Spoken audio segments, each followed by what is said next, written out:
हरिः ॐ धान्यमासीधेनु हि देवान् प्राणाय तवो दानाय तवाभ्यानाय तवा दीर्घामानुपरसीति मायुखे धान् देवो वाह सविता हिरण्यपानेः परति गर्भणात् वच्छिदरे न पानेना चक्षुखे तवा महीनां पयोषि चतुष्कोणमण्डलं गुरुतवा तदुपरि नैवेद्यपात्रं निधाय गायत्रीमन्त्रेण पात्रान् सम्प्रोक्ष्य धेनुमुदरयाम् अमृते कृत्य ग्रासमुदरयाम् प्रादर्श सत्यन्दवरधेन परिषिञ्चामि नैवेद्यं निवेदयामि।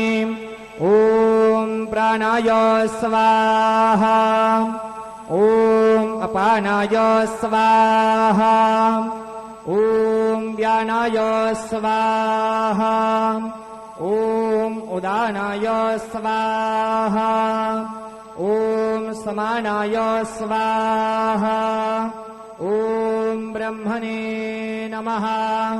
नैवेद्यमध्ये पानीयं समर्पयामि पुनर्नैवेद्यं निवेदयामि। ॐ प्राणाय स्वाहा ॐ अपानाय स्वाहा ॐ व्यानाय स्वाहा ॐ उदानाय स्वाहा ॐ समानाय स्वाहा ॐ ब्रह्मणे नमः।